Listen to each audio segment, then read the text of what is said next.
Hello दोस्तों, नमस्कार। Political science learning में आप सभी का स्वागत है। हम लोग इंडियन पॉलिटी के प्रैक्टिस एमसीक्यू कर रहे हैं। आज हम लोग डीपीएसपी यानी directive principles of state policy पर एमसीक्यू करेंगे और ये हमारा पार्ट 1 वीडियो है। तो आइए देखते हैं directive principle of state policy पर एमसीक्यूज। फर्स्ट क्वेश्चन है, with respect to the directive principles of state policy which one of the following pair is not correctly match. तो यहाँ पर डीपीएसपी के बारे में बताना है कि एक तरफ आर्टिकल्स दिया है, एक तरफ जो है तो क्या प्रोविजंस है, वो कौन से करेक्टली मैच नहीं है, उसको आपको आइडेंटिफाई करना है। पहला है, to secure just and human conditions of work and maternity relief. Article 42 में दिया हुआ है, सही है, ठीक है। To organize village panchayat as a unit of self government, जो विलेज पंचायत के बारे में बात किया गया है वो आर्टिकल 40 में दिया गया है, ये भी करेक्ट है, ठीक ना। To secure the improvement of public health and provision of intoxic drink and drugs which are injurious to health, article 47 में दिया गया है, तो ये भी आपका करेक्ट है, ठीक ना। To protect all monuments of historic interest and national importance, ये जो आपका प्रोविजंस दिया गया है ये आर्टिकल 49 में दिया गया है, ना कि 50 में दिया गया है। आर्टिकल 50 में आपको जजूसी और एग्जीक्यूटिव के बीच जो पावर ऑफ सेपरेशन है उसके बारे में बात की गई है। तो यहाँ पर जो आपका करेक्ट आंसर होगा वो डी नंबर आपका ऑप्शन होगा, क्योंकि ये करेक्टली मैच नहीं था। नेक्स्ट क्वेश्चन है, which one of the following statement about the uniform civil code is correct or correct। तो यहाँ पर यूनिफॉर्म सिविल कोड के रिगार्डिंग कुछ स्टेटमेंट्स दिए हैं, आपको बताने ये करेक्ट है कि नहीं। पहला है, it is binding on the state that a uniform civil code must be made applicable to all. तो ये स्टेट पर बाइंडिंग है, तो कोई भी डायरेक्टिव प्रिंसिपल्स स्टेट पर बाइंडिंग नहीं होता, ठीक ना। यूनिफॉर्म सिविल कोड दिया गया है स्टेट्स के लिए, डायरेक्टिव है ना कि बाइंडिंग है, ठीक ना। तो फर्स्ट स्टेटमेंट आपका इनकरेक्ट होगा। सेकंड कहा गया है, the provision regarding a uniform civil code is contain in part 3 of the constitution.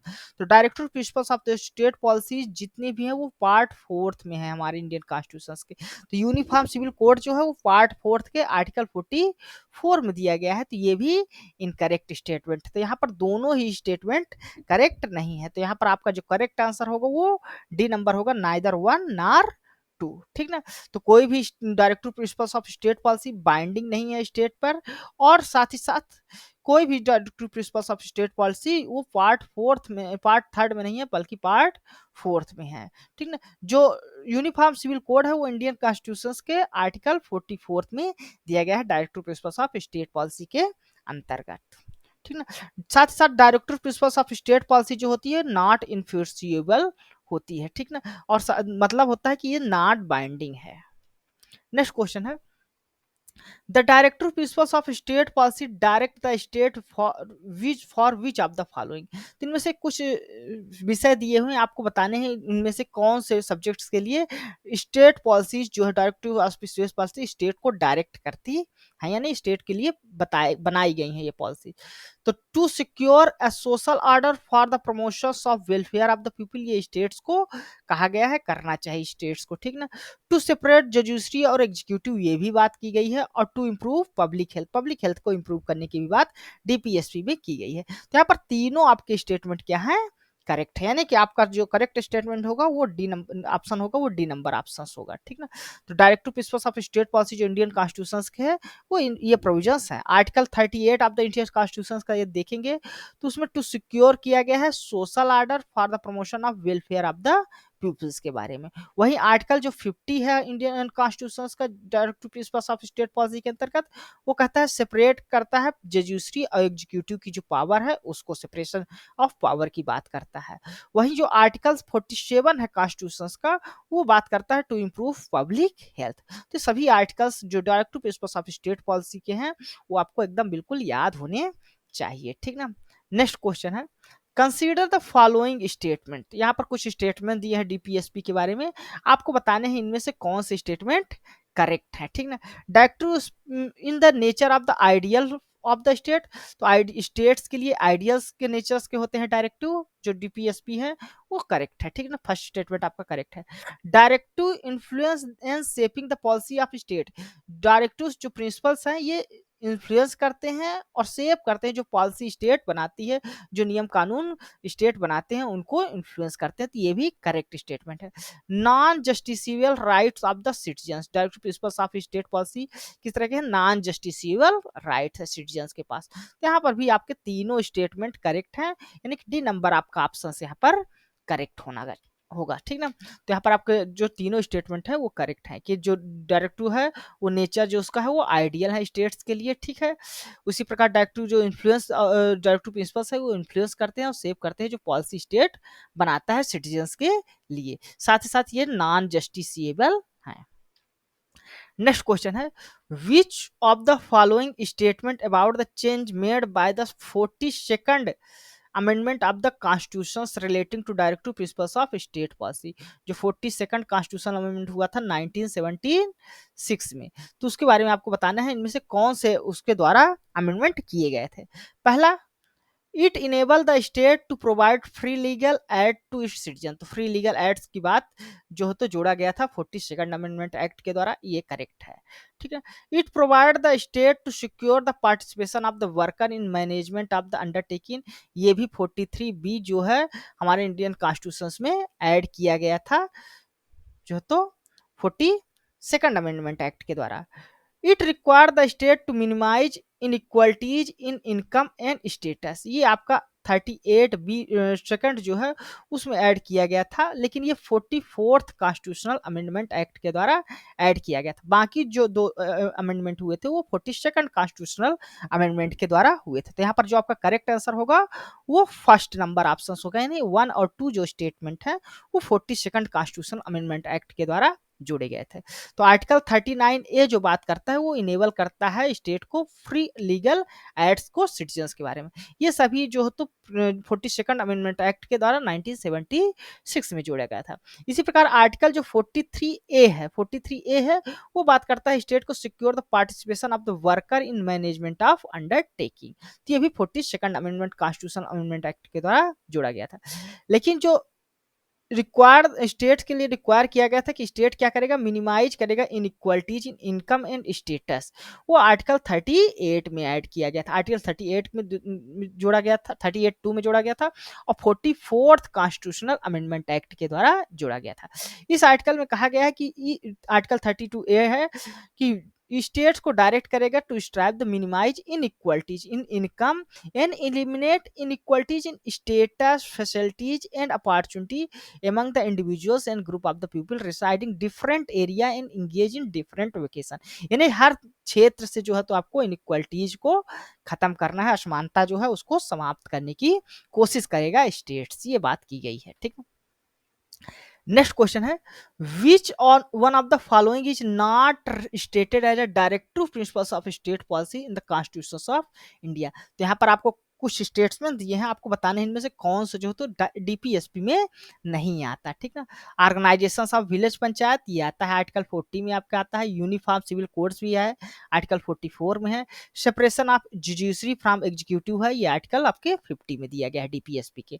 जो rights of minority to establish and administration educational institution है ये इंडियन कॉन्स्टिट्यूशन के आर्टिकल 30 में दिया गया है, जो पार्ट 3 के फंडामेंटल राइट्स में आता है, यानी ये जो है तो आपका फंडामेंटल राइट है। तो यहाँ पर नॉट डायरेक्टिव प्रिंसिपल्स पूछा था, not stated as directive principles, तो आपका डी नंबर आपका ऑप्शन होगा। तो यानी करेक्ट आंसर क्या होगा, D number option, right of minority to establish and administration educational institutions, ये प्रोवाइड किया गया है आर्टिकल 30 में। बाकी organisation of village panchayat article 40, UCC uniform civil code for citizen ये आपको 44, सेपरेशन जुडिशरी और एग्जीक्यूटिव आर्टिकल 50 में दिया गया है, ठीक ना। नेक्स्ट क्वेश्चन है, though the directive principles of state policy contain in the constitutions are not enforceable by any court at they are, यानी directive principles of state policy enforceable नहीं है, फिर भी क्या है, फंडामेंटल है in the governance of the country के, तो कंट्री के गवर्नेंस के लिए फंडामेंटल है, मूलभूत है, ये होगा। बाइंडिंग है, स्टेट पे बाइंडिंग नहीं है, इन्फोर्सिएबल भी नहीं है किसी के भी द्वारा, और फंडामेंटल राइट से सुपीरियर भी नहीं है, ठीक है। तो यहाँ पर आपका जो करेक्ट आंसर होगा ऑप्शन नंबर ए होगा, fundamental in the governance of the country, यानी कि जब कोई भी स्टेट जो है वो पॉलिसी बनाएगा तो वो इन प्रिंसिपल्स को ध्यान में रखकर बनाएंगे, चाहे वो सेंट्रल गवर्नमेंट हो या स्टेट गवर्नमेंट। नेक्स्ट क्वेश्चन है, which one of the following is not a director principles of state policy. यहाँ पर कुछ स्टेट्समेंट दिए गए हैं, आपको बताना है कि इनमें से कौन director principles of state policy के बारे में सही नहीं है। The state shall endeavor to secure for the citizens a uniform civil code। तो यूनिफॉर्म सिविल कोड की बात करता है, उसको यूनिफॉर्म सिविल कोड लागू करने की कोशिश करना चाहिए स्टेट्स को, सही है।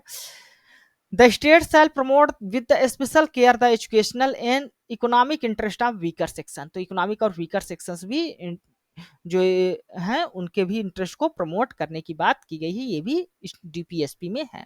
The state shall ensure the promote the adult education to eliminate illiteracy. तो एडल्ट एजुकेशन के बारे में बात नहीं की गई है, ठीक ना। तो डीपीएसपी में एडल्ट एजुकेशन के बारे में कोई मेंशन नहीं है, तो यहाँ पर यही जो है तो आपका direct principles of state policy नहीं है। बाकी state shall endure protect every monuments place and objects of artistic and historic interest, ये भी दिया गया है हमारे इंडियन कॉन्स्टिट्यूशन के आर्टिकल 49 में जो डीपीएसपी का पार्ट है, ठीक ना। तो यहाँ पर जो करेक्ट आंसर होगा वो होगा state shall endeavour to promote adult education to eliminate illiteracy, ठीक ना। तो बाकी देखे यूनिफॉर्म सिविल कोड आर्टिकल 44 में दिया गया है, एजुकेशनल और economic interest to weaker sections का है वो 46 में दिया गया है। मॉन्यूमेंट्स को प्रोटेक्ट करने के लिए जो बात की गई है, साथ ही साथ places object of artistic and historic interest वो 49 में दिया गया है, ठीक ना। बाकी एडल्ट एजुकेशन की बात टीपीएसपी में कहीं भी नहीं की गई है। Next question, which one of the following is not objective of DPSP. तो इनमें से कौन सा एक डीपीएसपी का ऑब्जेक्टिव नहीं है। To establish welfare state, to ensure socio economic interest justice, to establish religious state, to establish a secular state. तो यहाँ पर आपको क्या नहीं है ऑब्जेक्टिव, रिलीजियस स्टेट बनाने की बात नहीं की गई है डीपीएसपी में। वेलफेयर स्टेट की बात की गई है, सोशो इकोनॉमिक जो जस्टिस है उसकी प्रमोट करने की बात की गई है, सेकुलर स्टेट बनाने की बात की गई है, तो ठीक है। तो यहाँ पर आपका जो करेक्ट आंसर होगा सी नंबर ऑप्शन होगा, टू एस्टैब्लिश रिलीजियस स्टेट।